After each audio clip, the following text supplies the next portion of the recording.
మరోవైపు ఈ కేసులో దాదాపుగా 94 మంది మీద కేసు పెడితే చంద్రబాబు నాయుడు గారు నెలల తరబడి వైఎస్ఆర్సీపీ నాయకులు వేధించాలనే ఉద్దేశంతో ఇంకా 44 మందికి ఇంకా బెయిల్ రాకుండా చంద్రబాబు నాయుడు గారు అడ్డుకుంటా ఉన్నారు.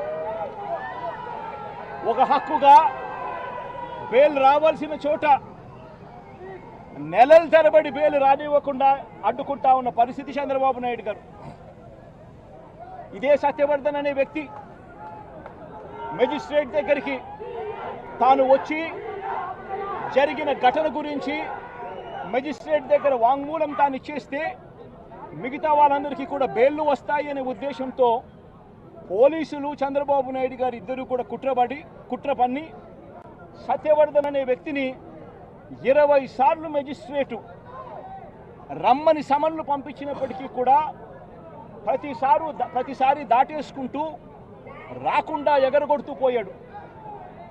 చివరికి జడ్జికు 20వ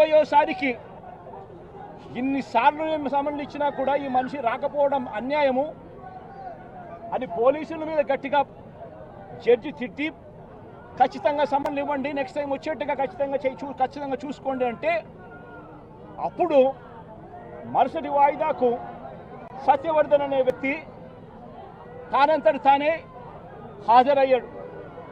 హాజరై ఈ ఘటన జరిగిన సమయంలో ఇంతకుముందు తాను 161లలో ఏదైతే చెప్పాడో అదే విషయాలను మళ్ళీ జడ్జి గారి సమక్షంలో అదే విషయాలే ఆయన తెలియజేశాడు.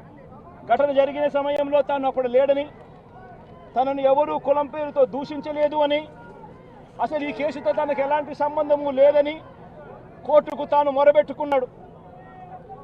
తాను తన తల్లి ఇద్దరు కలిసి ఆటోలో కూర్చొని కోర్టుకు వచ్చామని, తన స్టేట్మెంట్ వెనుక ఎవరి బలవంతము లేదు అని ఫిబ్రవరి 10వ తారీఖు 2025 ఫిబ్రవరి 10 2025 ఫిబ్రవరి 10న జడ్జి గారి ముందర స్టేట్మెంట్ తాను ఇచ్చాడు.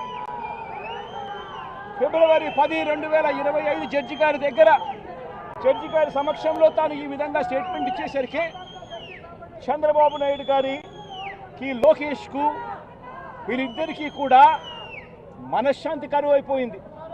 వంశీని అరెస్ట్ చేయలేకపోతా ఉన్నాము అనే దుర్బుద్ధి వీళ్ళల్లో ఎక్కువ కావడం మొదలుపెట్టింది. వీళ్ళంతా కలిసి పోలీసులతో మళ్ళీ కుట్రబన్నారు. కుట్రబన్ని వీళ్ళు మరుసటి రోజు అంటే ఫిబ్రవరి 11వ తారీఖున వీళ్ళు విజయవాడ పటమట పోలీస్ స్టేషన్లో సత్యవర్ధన్ మీద వీళ్ళు ఒక ఎఫ్ఐఆర్ రిజిస్టర్ చేశారు. ఫిబ్రవరి 11వ తారీఖున సత్యవర్ధన్, వంశీ ఇద్దరి మీద వీళ్ళు ఎఫ్ఐఆర్ రిజిస్టర్ చేశారు. కోర్టును తప్పుదోవ పట్టించారు అని వంశీని, సత్యవర్ధన్ మీద వీళ్ళు తప్పుడు కేసు బనాయించారు. కోర్టును తప్పుదోవ పట్టించారు, తప్పుడు సాక్ష్యం తాను ఇచ్చాడు అని చెప్పి వీళ్ళు ఎఫ్ఐఆర్ రిజిస్టర్ చేసి ఆ ఎఫ్ఐఆర్ రిజిస్టర్ చేసిన కాపీని తీసుకొని పోయి సత్యవర్ధన్ అమ్మను, సత్యవర్ధన్ నాన్నను, సత్యవర్ధన్ అన్నను అందరినీ కూడా బెదిరించి ఫిబ్రవరి 12వ తారీఖున సత్యవర్ధన్ అన్న దగ్గర నుంచి ఒక తప్పుడు కేసు వాళ్ళ అన్నతో పెట్టించారు. ఏమని పెట్టించారు? ఈ వ్యక్తి సత్యవర్ధన్ అనే వ్యక్తిని కిడ్నాప్ చేసుకొని పోయారట. అది ఎవడో చూశాడట. ఆ మనిషి దగ్గర 20,000 రూపాయలు, సత్యవర్ధన్ అనే వ్యక్తి దగ్గర 20,000 డబ్బు ఉంటే ఆ డబ్బులు కూడా లాక్కొని కిడ్నాప్ చేసుకొని పోయారట అని తప్పుడు కేసు. కనీసం సత్యవర్ధన్ అనే వ్యక్తితో మాట్లాడకుండా ఫిబ్రవరి 12వ తారీఖునే కేసు రిజిస్టర్ చేసి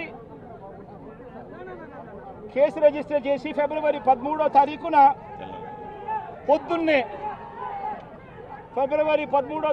పొద్దున్నే వంశీని అరెస్ట్ చేశారు.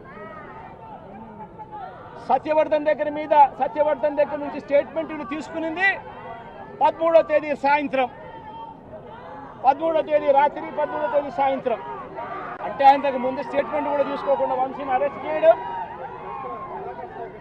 ఆ వర్షన్ను మళ్ళా సత్యవర్ధన్ అనే వ్యక్తితో 13వ తారీఖు సాయంత్రం మళ్ళీ వంశీ ఇలా చేశాడని చెప్పించడం, అది దారుణంగా లా అండ్ ఆర్డర్ను ఏ స్థాయిలో ఉంది అని చెప్పడానికి ఇది ఒక పెద్ద నిదర్శనం. నిజంగా నేను చెప్తా ఉన్నా, ఒక మనిషి ఏదైనా తప్పు చేసిన ఆ వ్యక్తిని శిక్షిస్తే పోలీసులకు ఎవరికైనా గౌరవం ఉంటుంది. కానీ ఇవాళ జరుగుతూ ఉన్నది, రాష్ట్రంలో ఏం జరుగుతూ ఉంది, నీకు నచ్చని వాడిని దొంగ సాక్ష్యాలు వీళ్ళే క్రియేట్ చేస్తూ ఉన్నారు, దొంగ కేసులు వీళ్ళే పెడతా ఉన్నారు. దొంగ సాక్ష్యాలు, దొంగ కేసులు పెట్టి ఇల్లీగల్గా మనుషుల్ని తీసుకొని వచ్చి అరెస్ట్ చేస్తూ ఉన్నారు. అరెస్టులు చేసి నెలలు జైళ్ళల్లో పెట్టే కార్యక్రమాలు జరుగుతూ ఉంది. నిజంగా డెమోక్రసీ అన్నది ఏ స్థాయిలోకి దిగజారిపోయిందో చెప్పడానికి అందుకే వంశీ కేసు ఒక ఉదాహరణ అని చెప్తా ఉన్నా. ప్రజాస్వామ్యం నిజంగా ఏ స్థాయికి దిగజారిపోయింది అని అంటే, నిన్న కూడా చూసాం పిడుగురాళ్లలో మున్సిపాలిటీకి సంబంధించి అక్కడ జరిగిన మున్సిపల్ వైస్ చైర్మన్ను ఎన్నుకునే ఎన్నిక పిడుగురాళ్లలో 33 మంది ఉంటే కార్పొరేటర్లు 33 మంది వైసీపీనే గెలిచింది.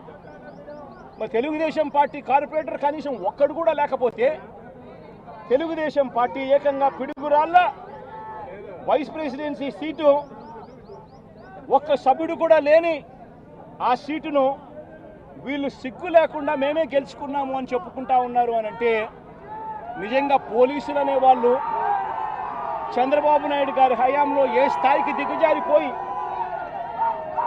ప్రజాస్వామ్యాన్ని కూలీ చేస్తూ ఉన్నారని చెప్పడానికి నిదర్శనం.